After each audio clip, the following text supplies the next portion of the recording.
All right.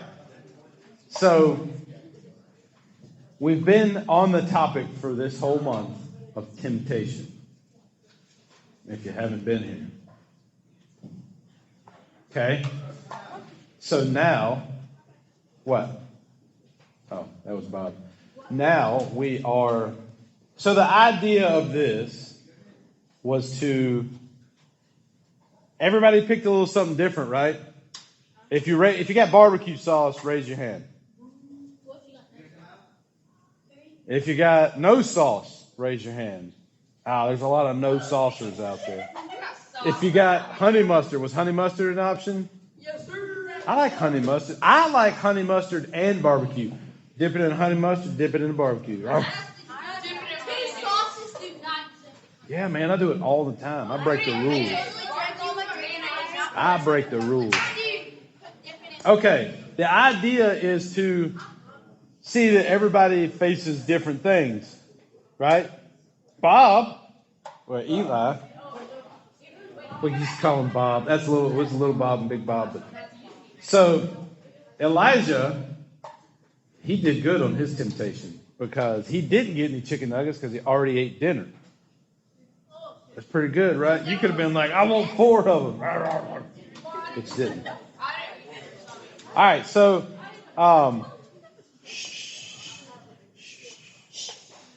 the desire to do something we know might not be the best for us. That's like the 5th time I've said this month, and I want you to hammer it in your head. It's a desire to do something, right? It's not actually doing it, okay? It is a desire of doing something that might not be the best for us, okay?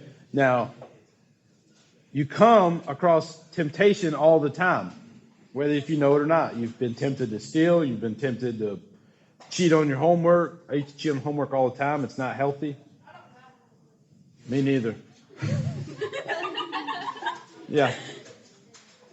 And sometimes when we do something that we were tempted to do, we can start to have some mixed emotions. Okay? Now, one of those is confusion. Why is it confusion?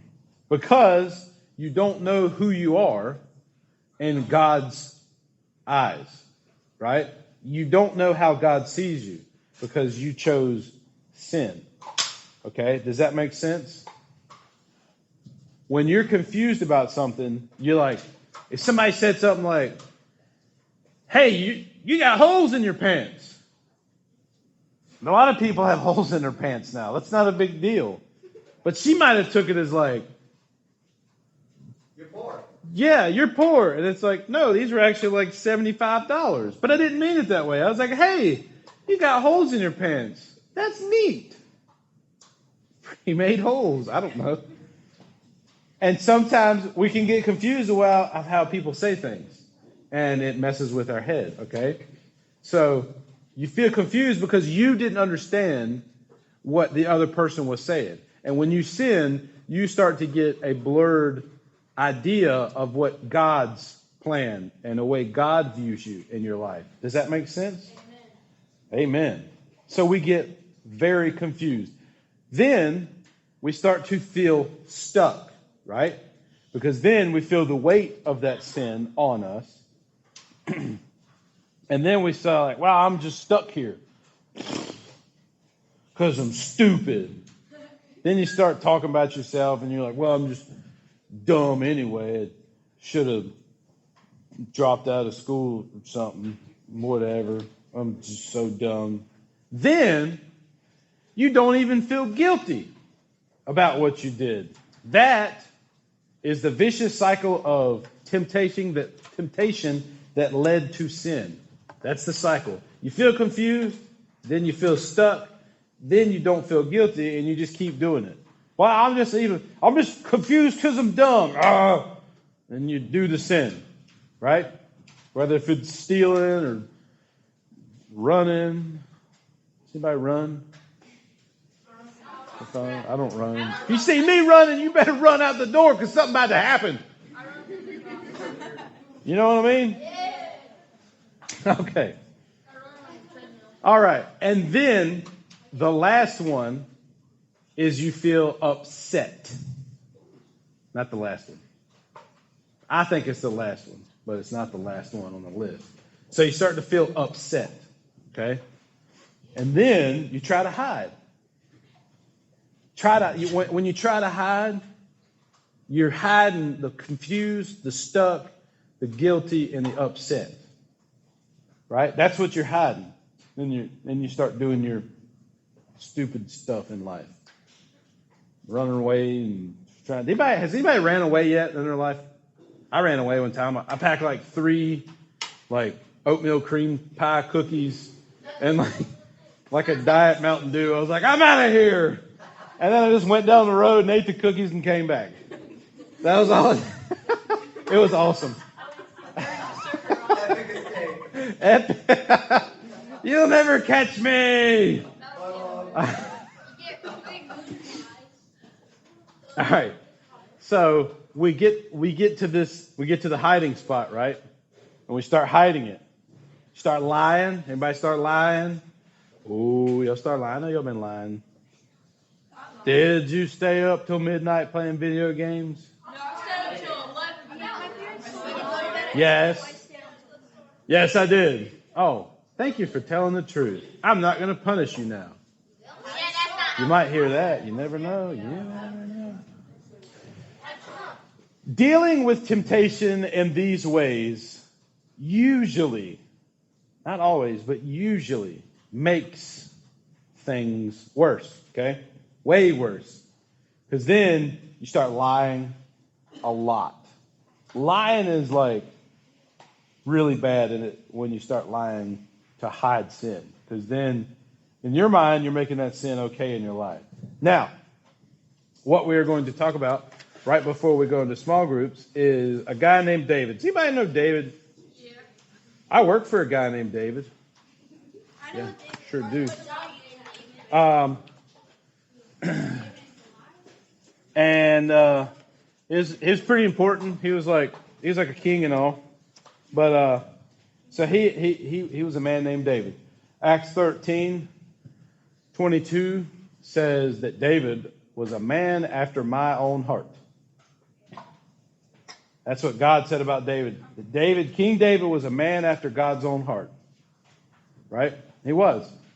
He was zealous for the Lord. That means he desired to be in the Lord's presence.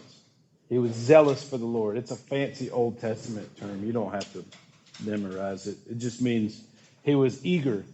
He was very eager to get into the presence of God. Now, has anybody ever heard the story of David and Bathsheba? Of course. It's David's downfall, right? Now, what David had was temptation. Now, that temptation that David had was to sin with Bathsheba. Now, you're half adult. You've read the story. He got Bathsheba, what? Pregnant. That's called an affair. That's very bad. And actually, I'm pretty sure there was some Old Testament rules that they could have kind of killed King David in a way. So it was really bad what King David did. But King David, unlike King Saul, David had a repentant heart. And David repented a lot, all the time. But that doesn't mean God still did not punish him for what he did. So in Psalm 51, this is one of the Psalms that David wrote about his sin with Bathsheba. It says, don't keep looking at my sin. Remove the stain of my guilt. Create in me a clean heart, O God, and renew a loyal spirit within me. See, the difference between David and King Saul, his predecessor, was David was sorry, truly sorry. King Saul was not. Okay? And that was what David made. Is what made David so great as a leader. Now, it's a good reference to stories of like, oh, well, they did this bad sin and then they asked for forgiveness and God forgave them, which I agree with. But that doesn't necessarily mean that you go unpunished. Because if you read on, God took David's son from him, his baby boy, right? Which scares the mess out of me because it's like I'm always trying to not sin. I'm like, well, I don't want to have. But this was a specific, like he murdered his Bathsheba's wife or husband, not actually, but put him on the front lines of battle on purpose to make it look like he just died. So David did more than just have an affair. He murdered the woman's husband as well. So that was still the Old Testament. So eye for eye, tooth for tooth. That's what I'll say about that. Giving into temptation doesn't have to be the end of the story. No, it does not. What you have to do is you have to recognize it. You have to recognize that you gave into it, that you sinned, and that you're sorry. King David is an excellent example of, I totally screwed up. I fall on my face before God and asked for forgiveness. That's what King David did immediately. God sent a prophet, told him a story, and the prophet was like, that's you! And he's like, oh my gosh, you're right. I am that man. And then he repented. David had a repentant heart. So the first thing you would do, ask for forgiveness. And numero 2, this is a hard one. Easy. It's actually really easy to ask God for forgiveness. It's really hard to ask others for forgiveness. And number 3, you have to forgive yourself because you are human too. It's easy to mess up. And make a new plan. Okay? Make a new plan. Let's say if you like cookies like me, you stay away from Salvation Coffee. And don't have cereal at the house. Can anybody eat an entire box of cereal in one sitting like I can?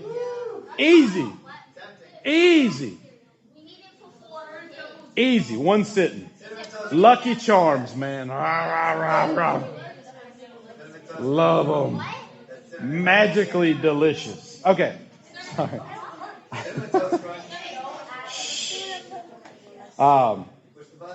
So this is the question I want us to go to small groups and ponder. What's the one thing you want to remember the next time you give into temptation? And I'll challenge you before we go. What's the one thing you want to remember the next time you give into temptation? Is it worth it? Was it worth it for King David? For that one encounter with Bathsheba, that it led to him killing her husband and then God taking his son? Was it worth it? No. Never is, never will be. So we kind of went long. We did some extra games, but we're going to go to small groups. And Kara's going to sound out small groups, so listen up.